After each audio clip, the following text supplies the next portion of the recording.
السلام علیکم رحمۃ اللہ. سوال ہے آپ کا کہ شہوت کس تحت ہے؟ شہوت سے مراد ایک تو عام طور پر شہوت سیکس پر بھی بولی جاتی ہے، عام طور پر کہ اس کی شہوت، اس کا سیکس کافی ہے. شہوت سے مراد خواہشات بھی ہیں. مثلا بندہ چاہتا ہے کہ جناب مجھے اچھی گاڑی ملنی چاہیے. کوئی بندہ ایسا ہوگا کہ جناب مجھے بیوی ایسی ملے کہ جو لیڈی ڈیانا کو بھی شرما کے رکھ دے، اس کے سامنے وہ بھی چڑیل نظر آئے. اچھا، اسی طرح کئی بندے ایسے ہوتے ہیں کہ وہ چاہتے ہیں کہ جناب ہمارے پاس وہ گائے وہ بھینس ہو کہ اس جیسی گائے بھینس کسی اور کے پاس نہ ہو. تو یہ دنیا کی جو چاہتے ہیں، تو لفظ شہوت چاہت پر بھی استعمال ہوتا ہے کہ جہنم کو شہوات کے ساتھ، چاہتوں کے ساتھ ڈھانپ دیا گیا ہے. اب ہر بندہ جہنم کی طرف غیر دانستہ بھی جاتا ہے. کیسے؟ اپنی شہوتوں، اپنی چاہتوں کے ہاتھوں مجبور ہو کر.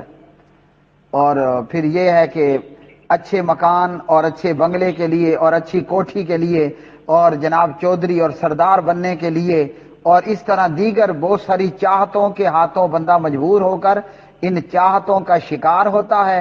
اور یہی چاہتیں دراصل اسے جہنم میں دھکیل دیتی ہیں. مثلا آپ نے اگر کہیں دیکھا ہو، شیر کا شکار کرنے والے یا پھر پرندوں کا شکار کرنے والے کیا کرتے ہیں؟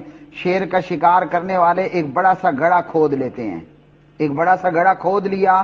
اب اس گڑھے کے اوپر انہوں نے ایک بالکل معمولی اور نرم اور ہلکی اور کمزور قسم کی لکڑیاں رکھ دیں اور اس کے اوپر انہوں نے جناب کوئی مرغی بٹھا دی یا کوئی ہلکا پھلکا بکری کا بچہ اس کے اوپر رکھ دیا. اب شیر کی چاہت کیا ہے؟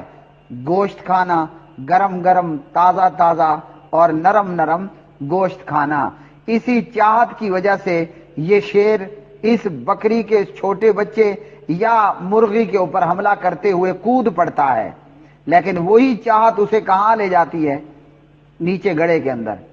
اور جب یہ مرغی یا اس چھوٹے سے بچے کو پکڑنے کے لیے اس پہ حملہ آور ہوتا ہے، اسے یہ نہیں پتا کہ میری اس چاہت کے نیچے قید خانہ ہے، میری اس چاہت کے نیچے موت منہ کھولے میرا انتظار کر رہی ہے. تو جہنم کو شہوتوں، چاہتوں سے ڈھانپ دیا گیا ہے. بڑا مکان، بڑا بنگلہ، بڑی کوٹھی، خوبصورت بیوی اور دنیا کی یہ مختلف شہوتیں اور چاہتیں، بندہ جب ان کو لینے کے لیے شریعت کو پس پشت ڈال کر آگے کو دوڑتا ہے تو پھر دڑام سے وہ نیچے تباہی میں اور جہنم میں جا گرتا ہے. اللہ تعالی ہماری حفاظت فرمائے. بہت خوفناک، خطرناک قسم کی حدیث ہے. اور اگلا جملہ بھی چلو آپ کو بتا دوں. جنت کو ناگوار چیزوں سے ڈھانپ دیا گیا ہے. بخاری مسلم. اب ہمارا دل نہیں کرتا کہ جناب ہم جائیں اور اللہ کی راہ میں جہاد کریں. جہاد میں کیا ہوگا؟ مجھے اپنی خوبصورت بیوی چھوڑنی پڑے گی، مجھے پیارے پیارے اور خوبصورت بچوں کو بھی خیر آباد کہنا پڑے گا. تو وہ بیوی کی لذتیں، وہ گھر کی لذتیں، وہ اولاد کی لذتیں، وہ کھانے پینے کی لذتیں، ان تمام چیزوں کو ہمیں چھوڑنا پڑے گا اور یہ میرے لیے ناگوار ہے.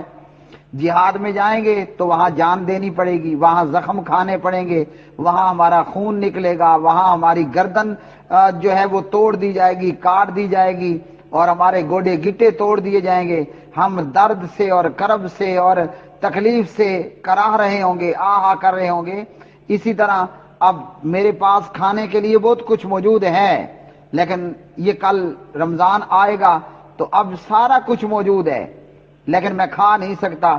تو یہ روزہ میرے لیے ناگوار ہے، یہ اللہ کی راہ میں جہاد کرنا میرے لیے ناگوار ہے. میرا پیسہ ہے، میں نے خود کمایا ہے، آپ کو مفت میں زکوٰۃ کے نام پر دے دیتا ہوں، تو یہ زکوٰۃ ادا کرنا میرے لیے ناگوار ہے. اور اسی طرح میرا بستر ہے، میرا گھر ہے، گرم گرم سردیوں کی رات کا گرم گرم نرم نرم بستر ہے. صبح نماز کے لیے اٹھنا، ٹھنڈے پانی سے وضو کرنا اور چل کر مسجد جانا، یہ مجھے ناگوار لگتا ہے. تو جنت کو ناگوار چیزوں سے ڈھانپ دیا گیا. اگر اللہ کی راہ میں جہاد کرنے والا جہاد کرے گا، ناگواری کو پرے کرے گا، دفع دور کرے گا، اپنے مال کی زکوٰۃ دے گا، صبح کا گرم نرم بستر چھوڑ کر ٹھنڈے پانی سے وضو کر کے مسجد چل کر نماز باجماعت میں شامل ہوگا، یہ چیزیں اسے جنت لے جائیں گی۔